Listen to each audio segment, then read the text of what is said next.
Ooh, ooh, ooh, ooh, ooh, ooh. Happy Thursday. What a It's your tune. it's your favorite song, isn't it, Dustin? It is. Can't get enough. Hey, look, you wanted something funky, so That's it. okay. Anyway, good I'll stuff. turn on my crystal globe, get it spinning in the background. Happy Thursday, Austin. Happy And Thursday for to you, Stoyan. Thank you. And for those of you who are tuning in right now live on LinkedIn and YouTube, or if you're listening the recording on the podcast, my name is Stoyan. I'm the host of this podcast, Productivity Mastery. And I have a pleasure to be meeting virtually today somebody who's going to talk about how do we conduct effective virtual meetings, effective meetings in general. A friend of mine, Austin, has been all around the place working on exciting projects. And maybe, Austin, before we start on the topic, would be great for our audience if you introduce yourself and share with us, give us a little bit about a context about where do you come from, what have you been doing, and what is your focus today. Cool. Okay. Well, thanks for that, Stoyan. Nice to see you all, or say hello to you all. Yeah, my name's Austin, and I'm the founder and CEO of Get Focused. But how did I end up here? Interesting question. It was many years ago. So I'm based in Riga, Latvia, and it was 2005, 2006. A very good friend of mine from the Foreign Office in the UK said, we must go and visit Riga. And I was like, Riga? Really? Why? And sure enough, I thought, well, why not? And packed my bags and we went for a long weekend. And I didn't really have any expectation. I didn't know, I'm brutally honest, this shows geography was not my strong point at school. I didn't even know where it was. So I was on the plane. We were flying via Helsinki, looking in the in-flight magazine and going, oh, right, we're going there. Okay. And then sort of all these different thoughts and ideas came into my head of what it could be like, but it was nothing like what I had expected. And I fell in love with the place. And 15, 16 years on, I'm still here. But one thing that a good friend of mine's father said to me before moving here was, you're going to Latvia? And I was like, yeah, God, I really can't wait. And it's like, interesting choice, Oz. It's full of walnuts. And I was like, I'm sorry, I didn't see any walnut trees or anything there while I was over there. It's like, no, people are a bit like walnuts.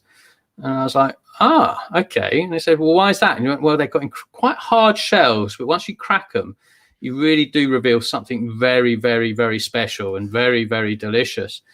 And I think that sort of was something I've taken. I took that early bit of advice quite to heart early on. And I did find, it was quite hard to make new connections and to break, let's say, these shells. And I started sort of getting into sort of how I can help teams build trust in teams. So we were doing more of these sort of outdoor team building and excursions with a past business, or it still is a business, travel out there.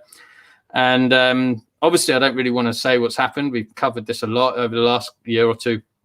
We had to make some changes. And that's where I thought, kind of, how can we take some of the lessons and practices that we've learned in building teams, let's say, outside the office, and implement some of those philosophies and strategies inside the office. And obviously, meetings are a prime opportunity to help build relationships and connections within the company. And I think, that's really what we're trying to do now with Get Focused is use meetings as sort of culture building experiences and team building experiences, not necessarily as what they were in yesteryear, which, well, I think we'll touch on a bit later. The meetings don't typically have a very good reputation. We're trying to sort of change the approach to meetings, to embrace them rather than fear them or be disgusted by them.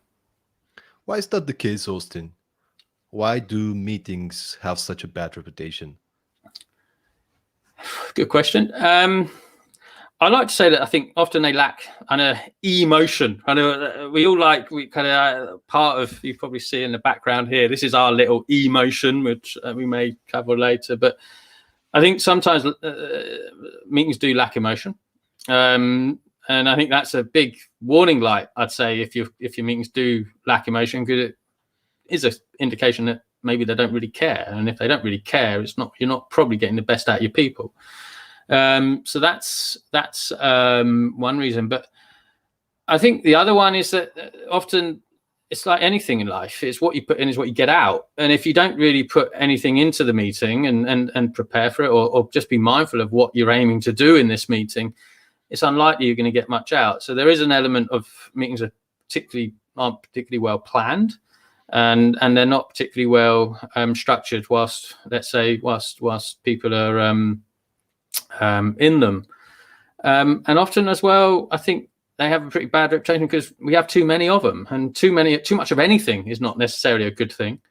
So I think there has to be sort of an effort to really be mindful of, really, is this meeting going to be of value for what I need to be doing, and should I be there? And if it is, then make sure you are there. But if not, then actually say, okay, no, I've got other things I need to get on with, but please do send me the information or notes from that meeting, and I can report back accordingly. But I think certainly in this day and in these times, on these period we're going through at the moment, is there has been this sort of big surge in meetings, and that's impacting people's sort of mental and physical well-being, because they're not getting enough time to get shit done. It's just like they come out of a day thinking, well, all right, I've had back-to-back Zoom meetings, but I have achieved very little. And I think that often does play on people a lot, and that's why they often have a little bit of a negative view on them.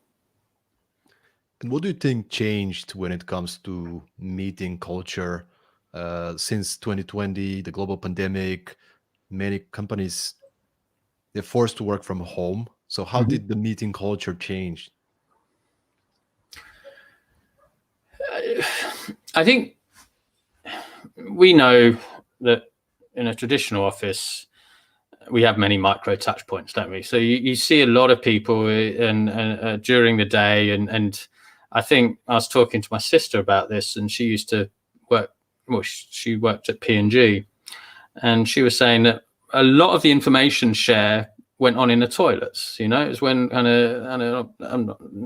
you washing your hands and you're just having a quick chit chat, and you then come up with something, or you have a few aha moments, or you just have it at the water cooler or whatever. There was lots of opportunities to exchange information, and it became a bit more serendipitous. You could just be more spontaneous.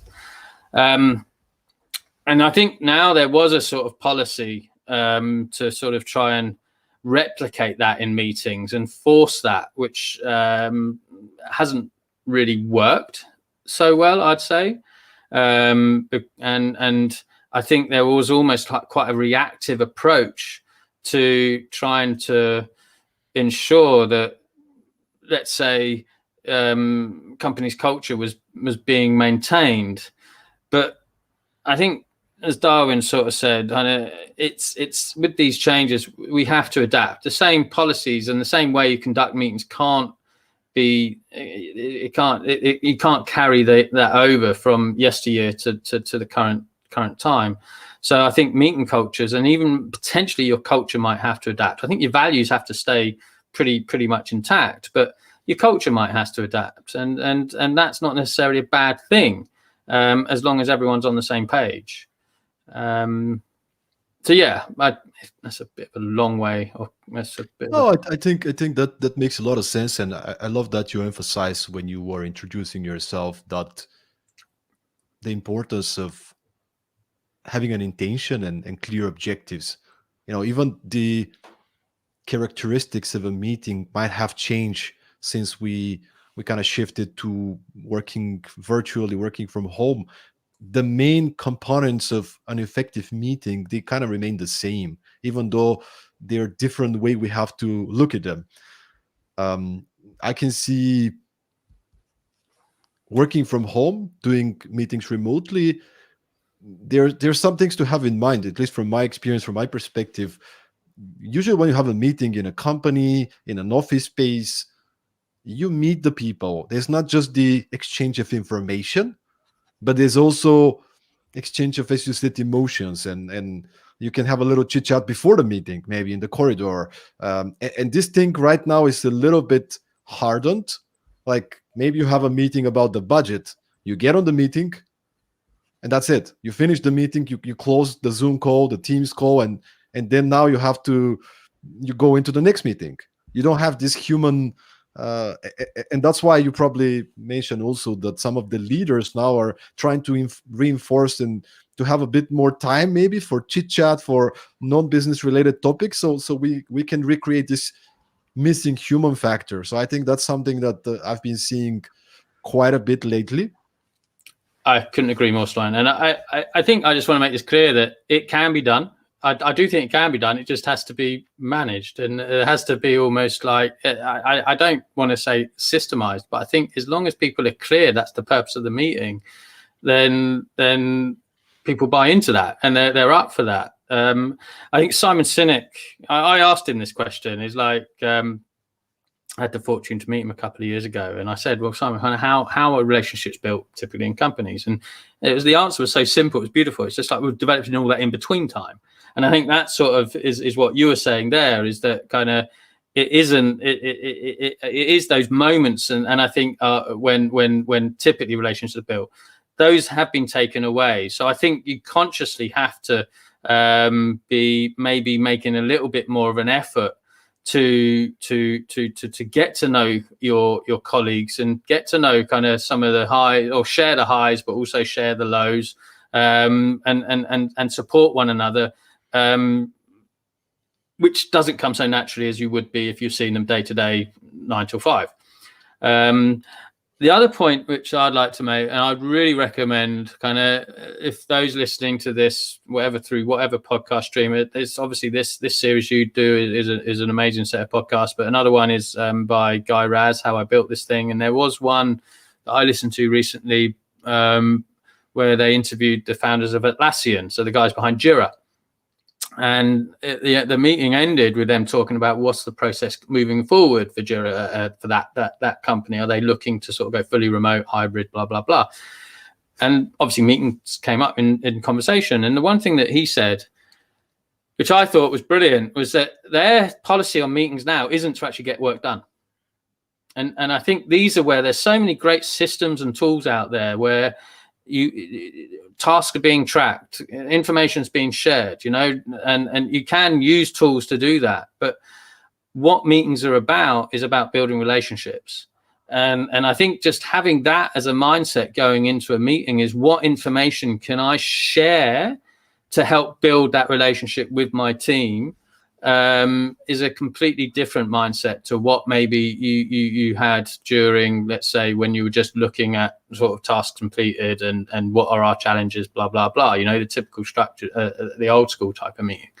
So I think that was quite a breakthrough as well. Since you actually mentioned already mindsets, I actually want to lead the conversation towards what we've been discussing before the call. Basically, if you can lead us through the 3 pillars of focused meetings, which are mindsets, habits, and rhythms. So maybe if you can share with us a little bit, what does that really mean?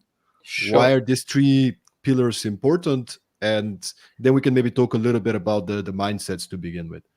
Okay, yeah. So mindset, and by the way, as well, love Perform. I love your book and how you stress the importance of values. And I think kind of mindset is in many ways it's what you're thinking. It's the behavior that you take into a meeting. And I think part of a problem, and it was a problem during old in-person meetings, and it is still a problem now.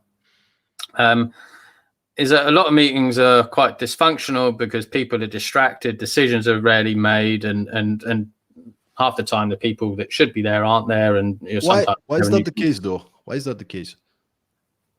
Well, I'll show you something here. I've turned my phone off before this meeting. I've made sure that there are no other tabs on. But this was the story, and I think I remember showing you this at Tech Chill a year or 2 ago. No, I don't know. I can't remember. But this was the first thing we made, and this was designed for in-person meetings. So you would go into the meeting, you'd put your phone into the stack, you would then kickstart the meeting. So we got a 45-minute meeting. The time would boot up, and that would just sort of, again, just make people a bit more mindful of the time that they're there and to be fully present and focused on on what they're here to do and what to talk about. So I think being is one of our 7 habits, so we'll touch on that later as well, but free from distractions is a key one. And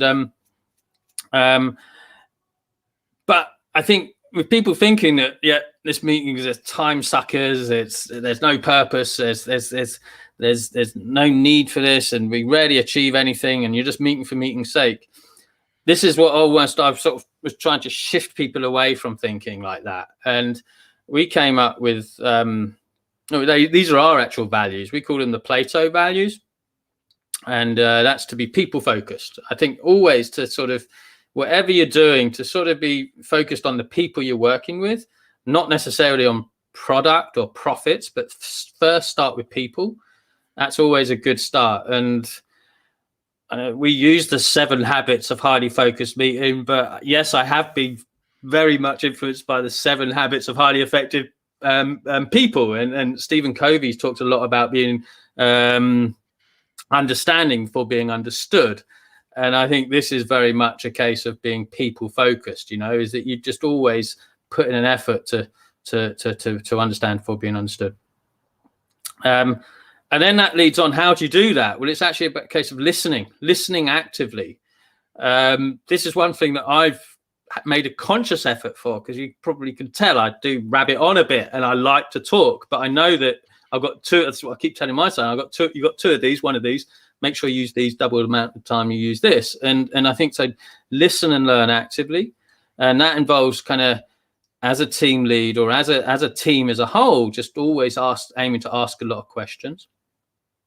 So you're speaking about listening during the meeting, or listening generally, even in between meetings?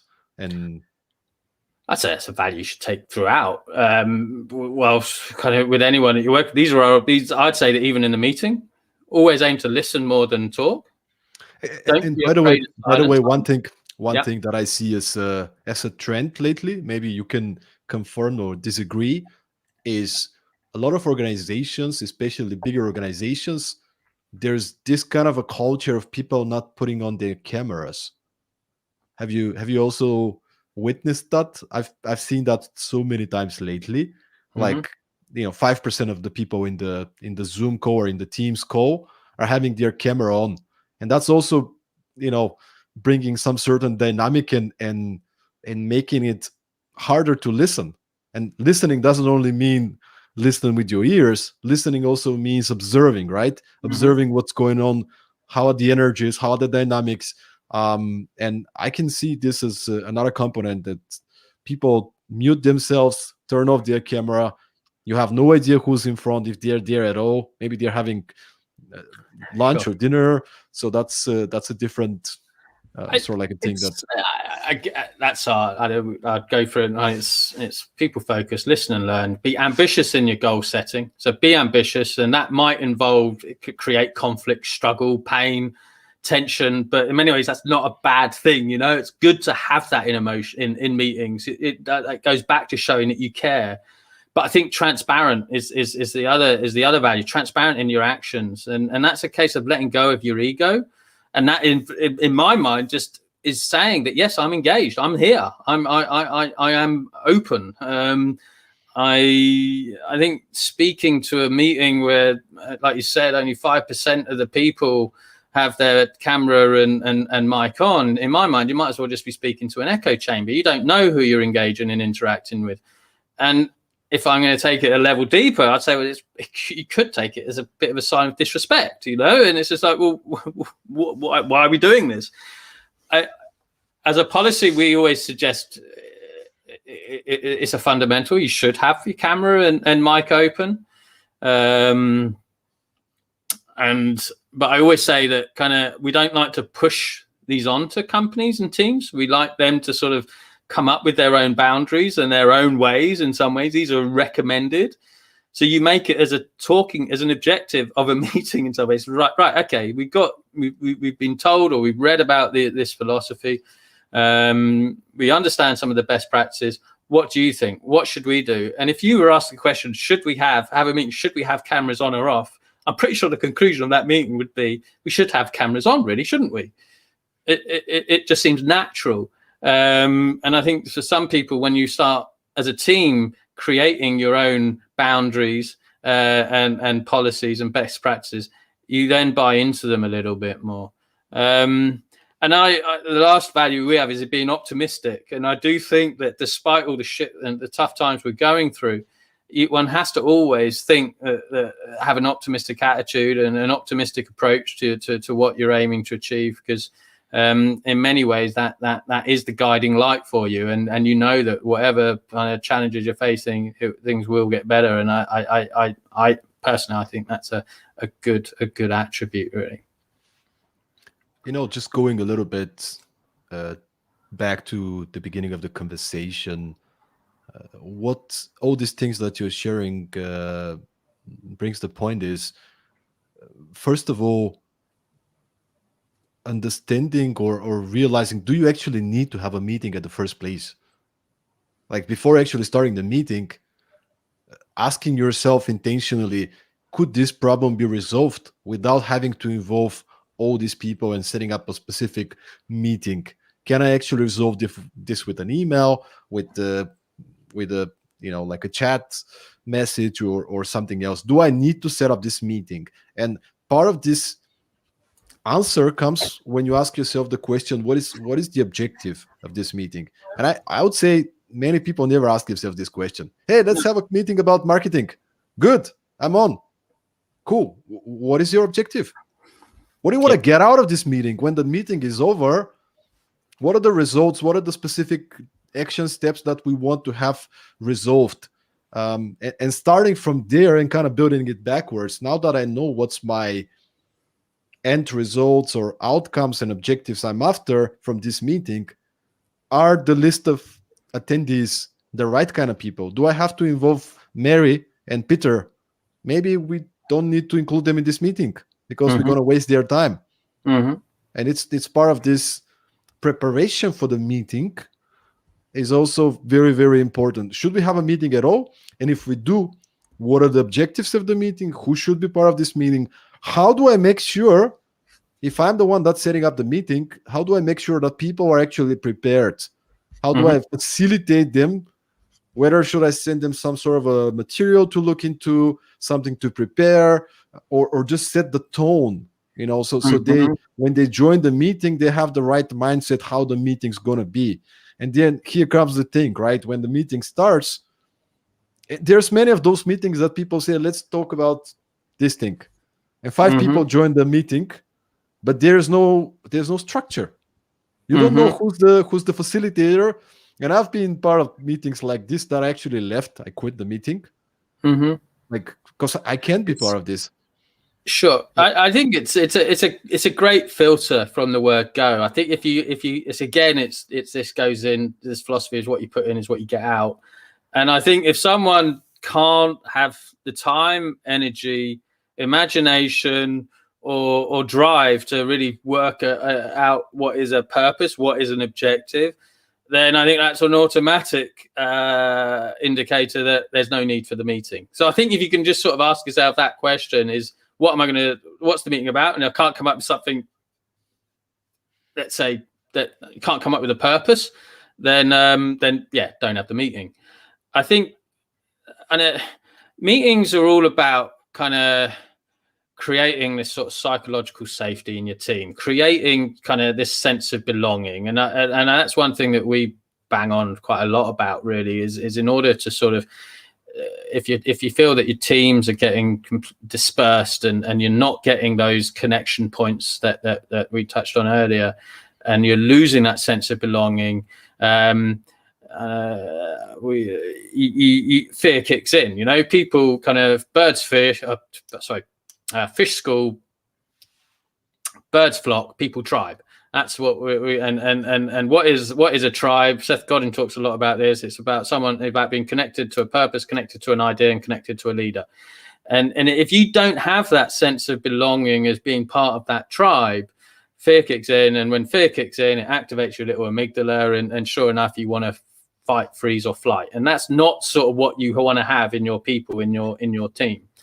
And by having sort of clear indications, and I like the term of kind of team, often meetings don't have purposes because you're just involved in too many of them and you're involved in too many teams. And we believe that a tribe is effectively a team of teams. It's lots of teams uniting to become a company or a tribe. And part of the challenges, let's say, for senior and top management is they're just getting pulled into so many different team meetings that they're just simply not, we mentioned earlier, not getting time to do their own work, and it becomes very tiring for them. So and this is going on to our third habit, I'll just sort of give a little bit of, or third pillar rather, it's kind of creating the meeting rhythm for your team.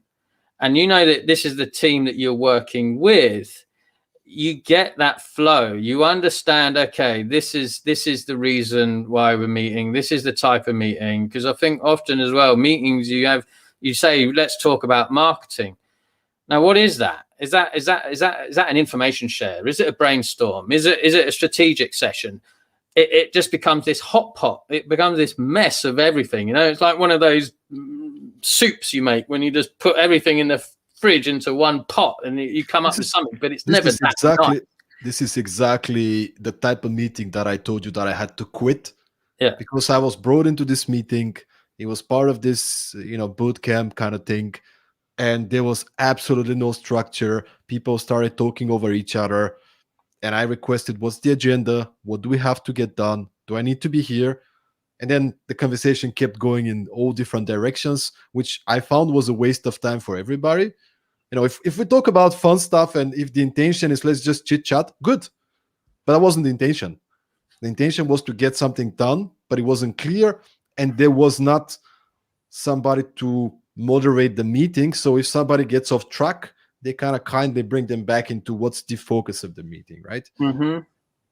Well, I'd like to I think it'd be nice to unpack a little bit of the habits, but I'd love to sort of share in many ways. We call it the ABC meeting rhythm, which it automatically, it takes the pressure off preparing for a meeting if you have this ABC rhythm in place. Because I think part of the problem is when you're in this sort of meeting overload, you don't have the time to be proactive. Everyone's reactive to the meeting cultures they're in at the moment, not taking a proactive approach. And the ABC meeting rhythm certainly helps take a little bit more of a proactive approach, but that isn't we aim to streamline administration. It's not a case of preparing loads of one pages that really no one gets time or really takes much notice of. I don't think we're aiming to fix that problem because I don't think it's fixable. People just don't tend to do that so much. But if you make it sort of very digestible and easily managed, people can buy into that. But I'll touch on that when we look at rhythms. It's quite handy. I've got my timer here, so I know how far we're through our time, so I can keep an eye on there. But I do want to talk a little bit about the ABC meeting rhythm. Beautiful. But since you started unpacking the habits, maybe you can kind of share what are the 7 habits, and just give us maybe some examples of how to do it right. Yeah, sure. I'd love to. So why we coined it habits, because I think we touch on mindset and about sort of if you have the right mindset, they create thoughts and thoughts create habits, habit create actions, actions dictate results. That's that. And you've been a productivity master guru, you'll know about Atomic Habits. Brilliant book, read it. I would really suggest that. But it's about sort of when you are the result of your habits, the result of your actions. And we came up with, or we developed 7 habits that are based on research, but we wanted them to be hopefully memorable and understood, and people can start applying them. I would say that you phase them in. I don't think you should just sort of just say, okay, yeah, we want to have focus meetings. We've got to do this, this, this, and this, and this, and this. It's like with anything. You can't suddenly you can't just run a marathon after sort of just going to the jogging once a week for 3 weeks. It's got to be a sort of consistent effort. So the first habit is like I mentioned, free from distractions. Whatever you do, if you're having a meeting, don't multitask. There's a great study in the London Institute of Psychiatry where they're saying that constant distractions, and you wrote about this in your book, I think, as well. Constant distractions have worse effect. A drop of 10 points in your IQ and a double that of smoking a big joint or smoking marijuana in your meeting. So I think if you see people sort of doing this or sort of doing a bit of this in their meeting, just say, right, okay, there you go, Yanis has just lit a big spliff. It's not, it could be the same sort of, it sort of puts it in a very interesting fashion, but that's what they're doing. They're completely, you're losing them. You've lost. And imagine, Austin, 95% people with camera off and muted. They can do anything. There's no accountability. No, and I use the term here on that point is, well, why do poker players wear sunglasses all the time? They don't want to be open. They don't want to be transparent. They want to. It promotes distrust, and if you're trying to build trust in your team, it's you've got to have. It's got to be happening. That leads us on to habit 2, which is open to engage. You've got to be open, and I think kind of what does open to engage mean? It goes back to sort of. It's the values. It's about being people focused, listen and learn, ambitious and goals, and transparent. How do we as leaders support our people, our team to be more open to engage? I think it goes back to sort of not reprimanding people should they make a mistake.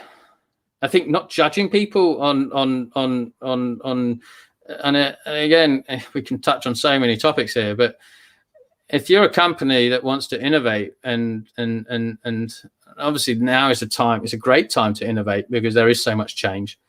The worst thing you can do is discourage people from experimenting and trying new things. One has to. And I think, I know we say that, all right, COVID's come about and it's caused a big storm. And we could have another hour discussion, talk about what we're on the advent of a huge AI tsunami in that respect. Kind of, we've got to be ready for some of these changes. And so I think being open is just allowing people to go against the status quo, speak their mind, and creating have confidence. Creating a safe environment. Yeah. High engagement and empathy are the 2 fundamentals for safety and psychological safety. So yeah, open to engage. Commit to the routine. And I think this is where kind of we promote a case of kind of having a structure. One interesting thing is kind of statistically for your team meetings, I think it's like, all right, let's have our team meeting Monday morning, 9:00 Monday morning. Now, that is the worst time to have a team meeting. Let's say your team catch-up meeting. And I think that's how people think, well, we need to kickstart the week. But it's just not the worst time to have people to be free from distractions and open to engage because they're catching up from the weekend and they probably just need a bit of time to warm up. And from our research, it's apparently Tuesday at 2:30 in the afternoon is the optimum time to have a team meeting. That's when, obviously it can vary depending on what you do and who you're meeting, but that's always a good time to hold a meeting. But also it kind of committing to the routine is whatever structure you decide to run in your meetings, you commit to that and everyone's buying into that. Because I believe that sort of trust, it takes time, it takes work, it takes consistency. And I think if you sort of commit to even just that, that's a pretty good start, that we're not going to be able to create a super tight team unless we commit to a process. But then it goes in. Committing to routines, that's about having this, say, weekly, daily meetings, kind of set up the structure in a way that it doesn't make it complicated, but people kind of know that every week we need to have this meeting. There's a certain agenda to give each other updates to what's the news, what's the priorities, and so on and so forth. This is what you're saying, to find the frequency that's appropriate within our team, our organization, and then to be committed. Somehow. And I think that again, and you tailor it to your needs. I'm working with one company that has it's a support team, so there's many people on very different time zones and everything. So it's not, and I think there's got to be an element of flexibility, but as with anything, a lot of companies now, they're in this sort of dilemma of, okay, people want ultimate flexibility, and everyone wants to be working from home. But on the other hand as well, we need to ensure productivity is also dealt with. And I think that's a case of, well, what's the sort of committed buy-in from both sides to get that balance, and that's where I think these habits and the rhythms help provide that fulcrum for that balance. That's our philosophy and hope anyway. And I think part of that is just a commitment and an understanding from both sides that, yes, this is a good system or good way to help ensure that we hit that balance. And from my personal experience and working with many organizations, I can also maybe share, again, this is not the huge study, research based and so on. It's more like my personal observations, but increasing a little bit the frequency is actually quite helpful. Yep. When it comes to working from home. It's, again, we spoke about it. You don't see people in the office. Maybe when you're in the office, you can see that she's not okay or she's very busy. He's doing this. When you're working from home, you need to create this frequency, like of the routines. So if you didn't have daily calls, maybe with your team remotely, they had some results to get done for the week, and you kind of, meet unless there is a specific reason to meet, you're meeting every few days. Maybe now you want to start meeting every day. It doesn't have to be a long meeting, but it's just, one of the things is accountability, right? Yeah. Like when you meet on a consistent basis, people are a lot more likely they want to get things done because then they meet again and they want to share with the others the updates. So there's this accountability, there's this commitment to results, but also the other side of it is the human side. It's just, we interviewed for the book, and you probably seen this quote in the section about robust communication from Katie, from the CEO of Thunderbeam.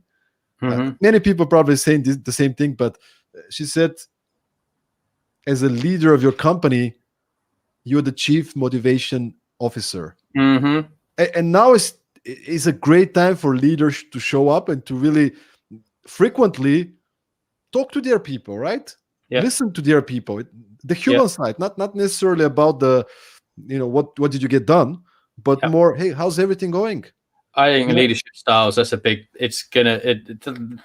again, lots of good things are going to come from these changes. And I think that's one where there will be more purpose-led organizations. There will be more people-focused organizations. There will be probably, and I think we're seeing it now in terms of a huge generalization, but I think sort of female leaders are a lot more in tune.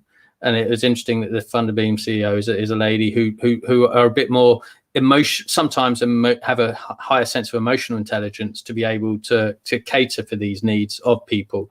And I think that is what I think you're talking a little bit about now, is that the repetition brings results, is that you do get to see these incremental gains. You do get that confidence because you're building that trust with consistency, time and work. And you encourage people to open up in that respect and be a little bit more on a level with one another. Because we'll talk about it in the rhythm, but the daily check-in, like I said, you can see what's going on your Asana. You can see what's going on in Slack. You can see all these things that are going on. I'm not a big advocate of Slack, by the way. I think it's a big ass distractor. But anyway, people do use. It's just another huge distraction in my mind. I think if you can have a daily check-in to ensure that everyone's on the same page, do you really need Slack? That's maybe controversial, but and this is probably where I need to work more with these high growth companies to really understand the value of it. But for me, that would be a good metric, is that there's less noise on Slack. I would also suggest, rather than maybe use Slack, why not just have a virtual co-work? Have everyone just working, but have Zoom on in the background. So if you do have that question, you could just ping it over to, I'd say, hey, Stoyan, any thoughts on that? And what is a sort of 2-minute interaction in an office, which would have been, nah, don't do it. Oh, yeah, that's interesting. I'd go for that. You don't have to hold a meeting for. You could just simply ask that question. So a virtual co-work 2-3 hours a day might solve that. And it might. I love that you mentioned 2-3 hours a day, because if I have to do a virtual co-work all day long, I would not be so comfortable, because I still want this time that I'm into this deep work, no distraction. Sure. But if it's 2-3 hours where we can kind of work together, and especially if it's if it's a project that we are all committed to together. Yep. Not necessarily. Everybody can be working on different things, and then you have this sense of I'm around the other people. But yeah, I'm personally I like Slack if it's used properly. Yeah. But a phone call, often can resolve so many things. And I think one thing that we're starting to get used to it is this sort of like a culture of I need to schedule a call kind of thing, which I think is also beating productivity a little bit. Like people forget that you can just grab the phone and intuitively call somebody. You don't need to set up a meeting if it's a 2-minute conversation to clarify something, instead of writing a 30-minute email and get a response from somebody for 20 minutes. And also, I think in some ways, even if you do send again, that's part of the culture really of the organization, but kind of sometimes things can wait. It's often a lot of things don't. I think there is this sort of I need the answer yesterday approach. It's just like they want really fast responses, and this is when I think you get very reactive in your thinking and your decision making when you're just maybe a little bit too hot-headed, whereas sometimes on a 24 hours just sit on it. It's just actually it's not important anymore. I don't even need to discuss that. So I think again, I'm delighted that leaders that care sent me the book. It's on my desk. I'm reading it. I'm utilizing it now. Brilliant, David Adam. What he suggests there in terms of just batch thinking, writing down some of the things, and then actually thinking whether you need to act on them, and just letting them sit for a while is a great approach. But yeah, I think it's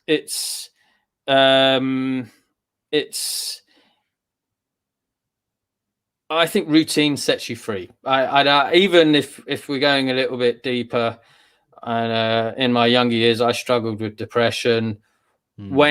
When things seem to be all a bit out of control, what's the first thing you have to start doing is to start getting some stability, getting some control, getting some, just again, it talks about habits, but getting some routines that help you sort of build some positive momentum. You know what I mean? And I think kind of that is, in my mind, this philosophy of routine sets you free. If you want to be having a working remotely and seeing your family all the time, and there's got to be a trade-off. And if that is a case of just ensuring that you're checking in with your team daily, hell yeah, and you enjoy that because you've got a lot more to talk about because you're doing fun things, because you're not commuting on the train every day, or you're not sat in a car you know what I mean? There's other things you can be doing with your time that you can be sharing. And I think last point on sort of share is kind of meetings are about connecting, communicating, and collaborating. And communication actually stems from the Latin word communicare, which means to share. So I think if you're just going in with a sort of approach that you're just wanting to share, what can I share? And what have other people got to share with me? It just makes them, it makes them more enjoyable. It makes them more emotive. And I think people just say, oh, that was fun. Meetings can actually be enjoyable and fun. They're not just a time-sucking.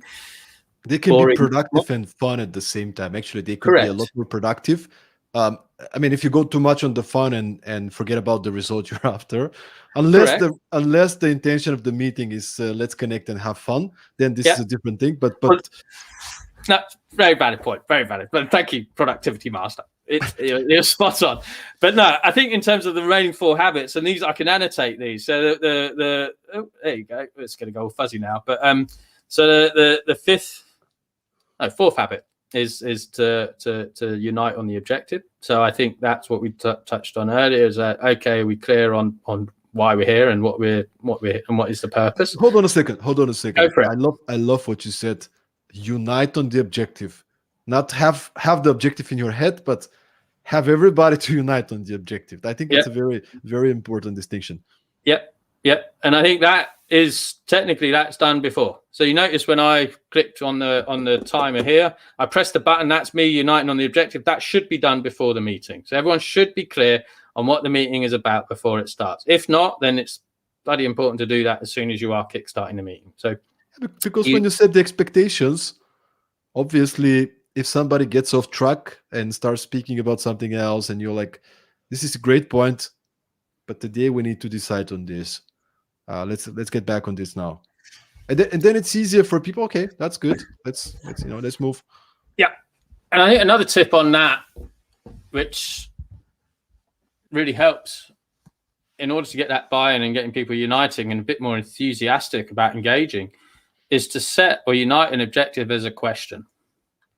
Rather than as a statement. If you actually sort of frame the objective as a question, automatically people start sort of thinking about answers. It helps keep the meeting on focus, because if you're starting to answer a question that's not related to the key objective, i.e. the key question, you can say that's off topic, let's park it, we can come back to that on another meeting, but let's keep focused on what is the key question we're trying to answer here. So I think whether it's unite on objective, unite on the question, I know that's always Could you give an example, maybe example? What could be a question of a meeting? Okay.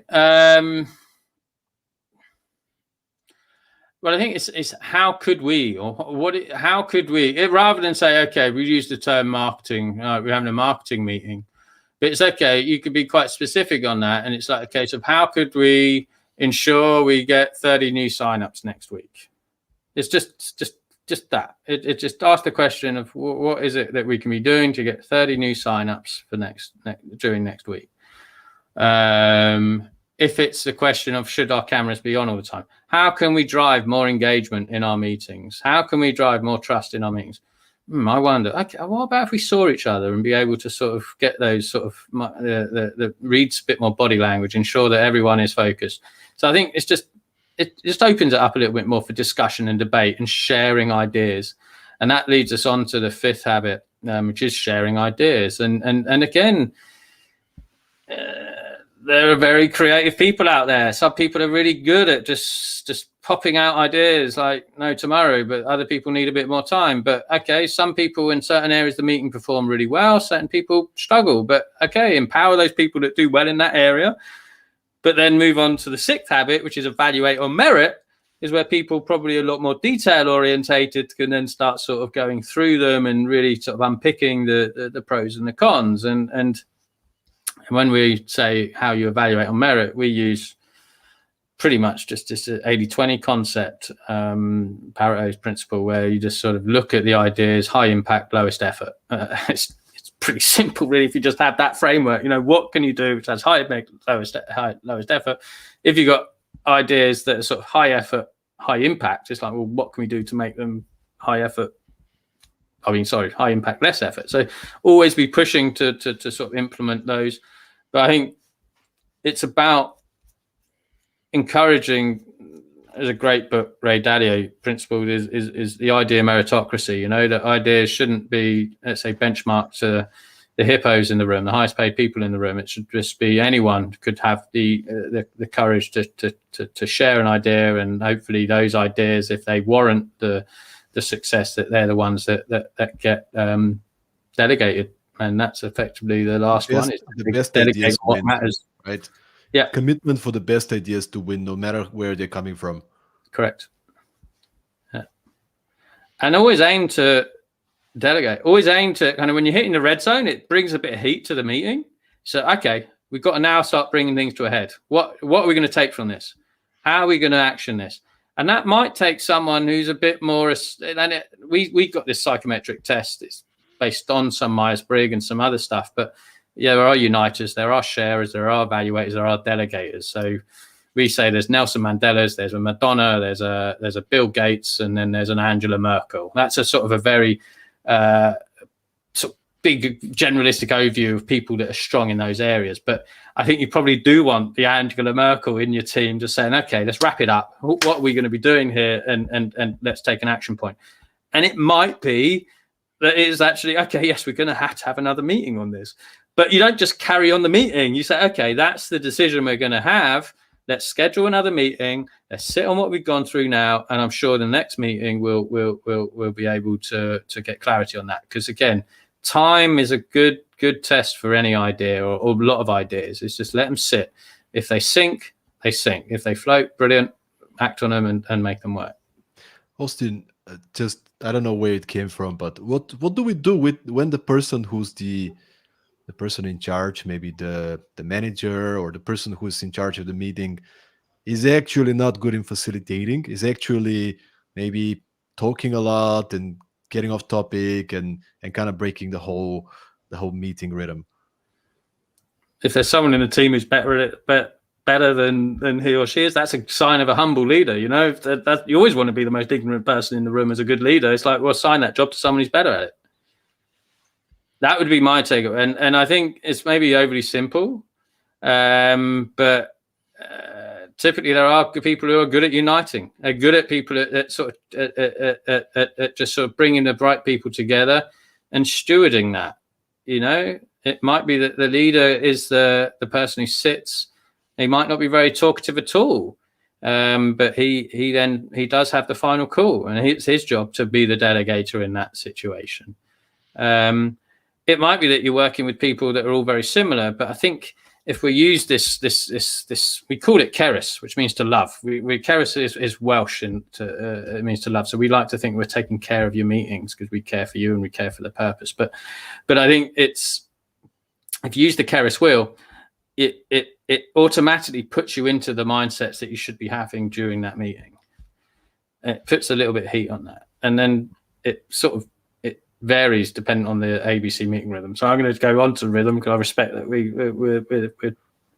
haven't got loads more time. But meeting rhythms, is that all right? Have you got any other points on that point? Is there more habits that we haven't touched upon? It's focused, free from distractions, open to engage, commit to the routine, unite on objectives, and it's these four: share ideas, evaluate on merit, and then delegate what matters. Boom. And when you're delegating, obviously be smart about it. Specific, measurable, accountable, realistic time. Set the person. Who's it done by, or who's it done by? When's it going to be done by? And just ensure that, like you touch on, there's accountability there. It might be there's 2 or 3 people who are responsible for it, but even if there's 2 or 3, someone's got to be held accountable. So at least it's that person who's the go-to person. Should you want to be understanding where you're at in terms of the progress you're making on that. And Austin, this is such an important point. It's so simple, everybody knows it, but so often meeting finishes, everybody is excited, and then everybody leaves. And there's no specific action plan, no next steps, deadlines, and responsibilities being distributed. So I think very important step for the facilitator, for the moderator of the meeting, to ensure that before we finish, we have defined the next steps, we have defined who's doing what, who's accountable, and then we can go, because next time you can kind of measure and see how that is. But amazing. Let's go to rhythms. Yeah. Tell me about the rhythms. And on that point, I had it and it's gone. Anyway, okay. It may come back to me. Rhythms. So yeah, we've got unite, share, evaluate, delegate. And so typically it uses an OKR model that we like to sort of adopt, and that's where you have an action plan meeting. So that it might be dependent on your strategy whether you want to be sort of implementing this rhythm monthly or quarterly. But we always say if you're doing it monthly, you'd have a once monthly action plan meeting. That's where you're setting your key objective for the month. Up to 3, maybe objectives, but it's like, what is the big ask goal that you're going to try and achieve as a team this month? Then you sort of begin, you have the weekly brainstorming meeting to break that objective down into, let's say, the measurable key results. And I think one thing I learned relatively recent is the term brainstorming. When we say that there's brainstorming, so in an action plan meeting, you have more time delegating, less time sharing and evaluating. It's just actually a case of, okay, what we got to do by when and by whom. In the brainstorming, you have more time evaluating. Typically, I think brainstorming meetings, they think it's the really creative type meetings and you're just sort of bouncing ideas around. I think that brainstorming meetings are a key opportunity to evaluate. As long as you understand what the key objective is, you've got to spend some time getting ready for that meeting so that you're prepared to effectively evaluate the ideas that you're putting on the table. So I think if you sort of think about that, it's like, okay, this is a real time for evaluation. And then you come out with the best plans. And then the check-in is like, the daily check-in is time to share. It's more time to share. And so you have let's say 2/3 sharing, a little bit of time evaluating, a little bit of time delegating, because it might be in that sharing process. It could be a case of, yes, I need some help on this topic. I'm struggling in this area. Any ideas, anything you can do. But you limit the times. 45-minute for an action plan, 30-minute for a check-in, for brainstorms, and 15-minute for check-ins. And by putting time constraints on that, it actually puts you into quite a good frame of mind that you've got that positive momentum of productivity that you talk about. You're thinking, yeah, we're getting shit done. We're going to smash this out the park. Now I've got more time to get on with what I really need to be doing. Obviously, not hard. You can have a little element of flexibility. So these are pretty much team meetings, and we understand that there can be ad hoc meetings that can spring about, and that's where we call decision-making meetings, where you need to schedule a meeting on a one-to-one basis or even externally. But then there's these sort of tribe meetings, which we say there's some which are team, and then there's one for the whole companies. And we like to promote an exercise meeting, which is almost a cross-pollination meeting, we call them, where you might get an opportunity to meet someone for a walk and talk. You don't sit at the desk. Kind of being sedentary is the new smoking. It's not good for us just to be sitting at our computers all day. We don't have the commute anymore. We're not naturally getting a lot of these exercises that we might have had in the past. So it's important now and again to get out and about. But why not just jump on, like you said, the phone to a colleague that you wouldn't necessarily talk to directly, and just have a chat with them, and drive a little bit of cross-pollination and go, that's really interesting what's going on in marketing, or that's really interesting what's going on in customer success, or whatever. You're just starting to know a little bit more about who you're working with and why. And then the fun meeting, we talked about fun, but I think it is important to have fun in your work. But really, this is about acknowledging and appreciating teams, people, just people that are going above and beyond. And I think this is especially important now when we're looking at adopting more hybrid working, where those that are working remotely, I think, understandably so, may just feel a little bit more disconnected than those that are sort of going day to day in the office. And I think if you can have these sort of monthly collective fun meetings where you can appreciate that Svetlana, despite living in Liepaja, she's doing really, really well on this activity, and well done. That, I think, it says a lot. And I think for leaders to be mindful and acknowledge that there is this important to acknowledge and appreciate the efforts of those who you're not necessarily seeing day to day is huge. And the last point on that, when it comes to hybrid working, make sure you got an even playing field. If you've got a split in the meeting, don't have 4 people huddled in a meeting room and then 3 people on the wall beaming in from the Zoom. That's my philosophy. Is I think it's a lot better that if you've got that in your work, just use the platform. Keep everyone doing as we're doing, and in terms of use the same platform for everyone. It might mean you change the office layout a little bit. Maybe the meeting room isn't quite as busy as it was, but I think that's how you can get, let's say, equal input from everyone who's attending that meeting. So I have a co-worker here. Henry's just come to my side. Is there anything you want, Henry? Yes, I want to your vote. I haven't got it. Oh, there you go. Got it. Sorry about that. Sorry. Beautiful. The reality of working from home, right? Exactly. Everybody can relate. Austin, one thing that I think we haven't touched on, and I'm curious to hear before we wrap up this conversation, is we mainly spoke about team meetings, right? Internal team meetings, but maybe if you can share some ideas on how can we make a meeting with a client an exceptional experience. Ask questions. Let's say they always say that the best salespeople are those that listen most, or ask the right questions and listen well, and if it's a sales call, is ask questions. If it's a customer client, let's say a client management or customer success call, and you're wanting to know what's going well, what's not going so well, what needs to be changed, ask questions. You're very good at asking questions in the series of podcasts that you're doing, so you understand the value of that. But people always like to feel like they've got something to share, and if you can try and extract that information from them, then that's a really good start.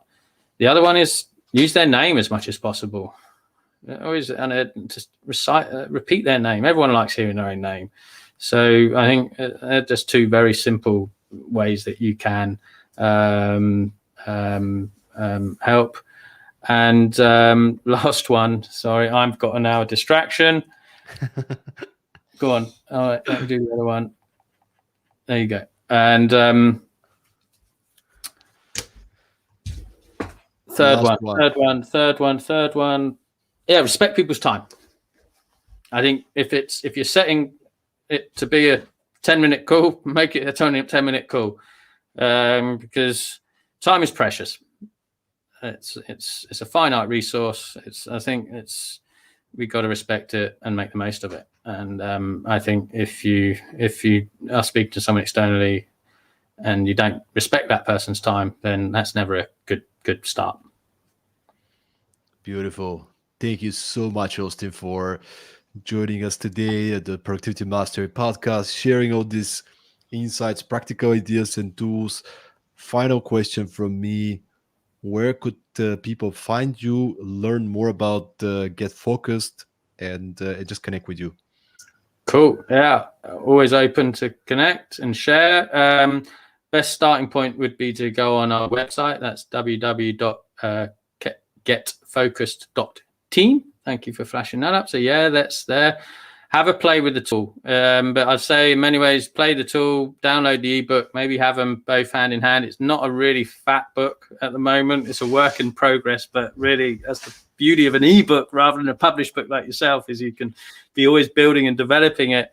But yeah, I think the tool is in really rapid development mode at the moment. Really excited is some of the features that we're going to be launching now, but yeah, just start having a go, and then obviously connect with me on LinkedIn, and I'd be happy to answer any questions or any thoughts you had, and obviously give me some feedback. I seek criticism, not praise, so give me some criticism, and we'll then get better from that and learn from that. There you go, guys. If you want to connect with Austin, give him some constructive feedback. He's very open for it. And once again, for those of you watching, Austin have been sharing a number of times some compliments. Thank you so much, Austin, for the kind words about our book. Perform the unsexy truth about startup success. It's just being published. We've got tons of incredible feedback so far from exceptional people like Austin.